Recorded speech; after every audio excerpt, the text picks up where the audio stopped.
Good morning.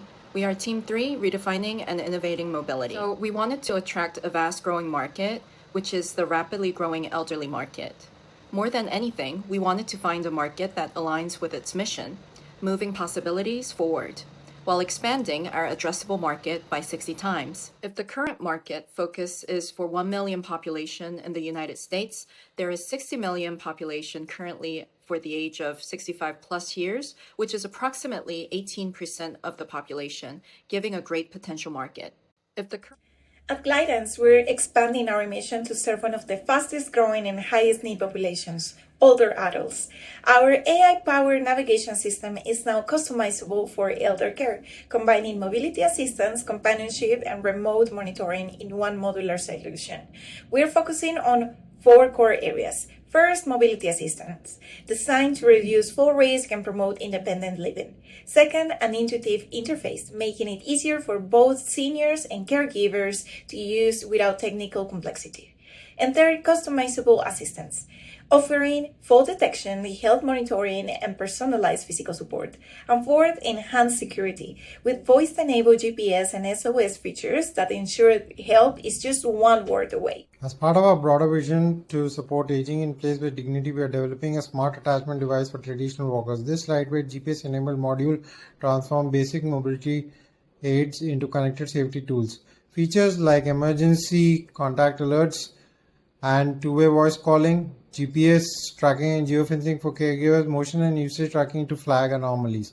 This aligns with Glidance's aspiration to empower people requiring mobility assistance to live their life to their fullest using robotics, AI, and autonomy. As alluded to in the previous slides, Glidance's opportunity lies within the rapidly growing segment of elder care assistive robotics and advanced mobility aids. The total addressable market within this segment is expected to grow or reach $2.6 trillion by 2029, at a compound annual growth rate of 8.1%. The service obtainable market, therefore, for a high-growth, early-stage company like Glidance, we think that 1 to 5% is a reasonable target, and 5% by 2030 being $250 million in annual revenue is something that Glidance should strive to achieve. This slide summarizes our strategic positioning and competitive advantage. Essentially, we're trying to ascertain the strengths versus or limitations versus strengths which exist when comparing Glidance to more traditional technology and mobility aid manufacturers. As you can see, that there's a bunch of limitations that exist with these various companies. The likes of the company's technology being static. The mobility doesn't have specialization. There's no proven track record. However, Glidance's competitive advantage rather is that it is an AI-powered, connected, and adaptive solution. There's a deep mobility experience or expertise that exists within Glidance, and there is some sort of an established trust and safety protocol platform which already exists within the company. As we start to look at the market entry approach for Glidance, we understand that there are certain immediate actions to take place, which are the development of the attachment device. Now, it's super crucial that in this development phase, there's at least a proof of concept with at least 100 beta users, which we plan on obtaining through assisted living partnerships. That way we could test out the core features and see what the users like the best. Once again, we're not recommending Glidance to start developing walkers or manufacturing these items. Rather the opposite. Let those in the industry do what they do best, and Glidance can operate as the amazing technology partner behind some of the next innovations for the future. Now, when we look at the market validation, this is going to be within the next 6 to 12 months for Glidance, and we're targeting at least 10 assisted living facilities. We want to be collaborating, like I said, with the medical equipment retailers, the distribution channel validation. That's going to give us additional proof of concept. And then finally, to collaborate with the healthcare systems. So we've done research on how individuals actually obtain things like walkers. And so it's super important that we're connected with the healthcare systems like the Medicare and Medicaid. So as we see here, this is a more detailed analysis of our infrastructure and partnerships and how we see how we're going to be segmenting our customers and why. So the primary customer segment, just due to the interest of time, I'm going to be focusing on this part of the presentation, is going to be 75 plus seniors with mild mobility concerns, but yet have a high willingness to pay. The secondary and most, I would say, second most important are the adult children of these individuals, because they also have decision-making power as to the well-being of their parents or of their loved ones in this instance. Next, we're looking at healthcare providers seeking patient monitoring tools. And finally, the other segment of our customers are going to be the insurance companies that are seeking reduction solutions. So our investment thesis is very strong because we have a scalable technology.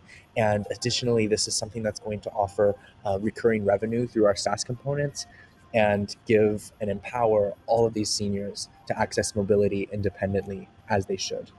So this is exactly how we are planning on managing risk. So when we're looking at the regulatory and compliance risks, we're suggesting to work with experts on risk compliance from day one to understand how to adapt to the global standards like the ISO 13485.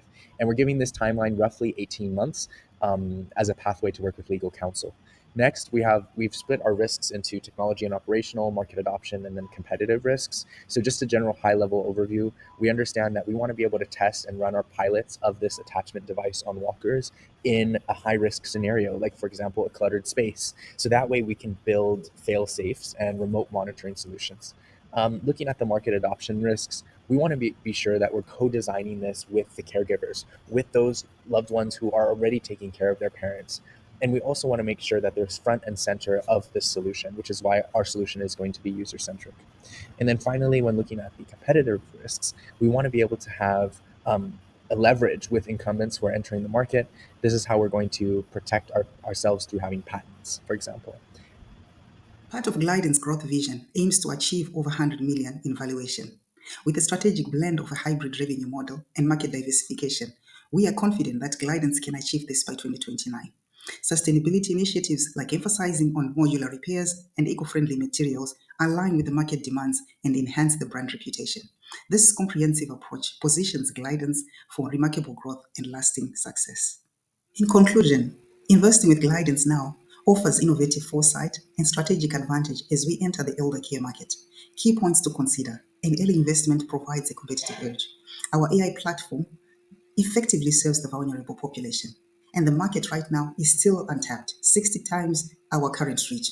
So how much are we looking for? We're looking for 5 million through Series A funding, and this will be used for product development, market entry, and team growth. So join us at Glidance to make a transformation that impacts lives. Thank you.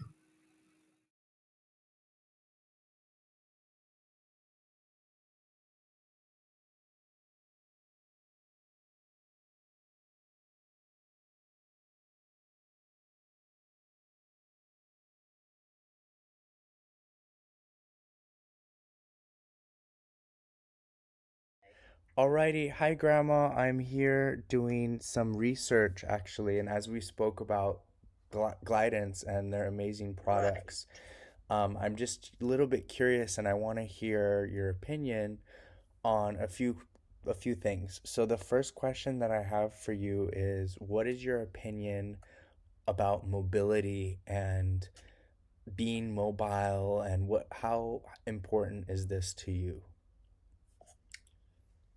Okay. I like being mobile because you're in control of your own body and your senses. And to be able to be mobile, you really have to sometimes think about your surroundings and where you're at, and to be independent, not relying on a person to help you, because your self-esteem is great when you can do all of those things for yourself. And at my age, I am healthy, very mobile right now. Very independent. Yes, then in the future, that's a different kind of story. I might have to ask for assistance and things like that. but being mobile is very important. Okay, thank you for sharing that. And my next question is, you mentioned about being independent and Yes.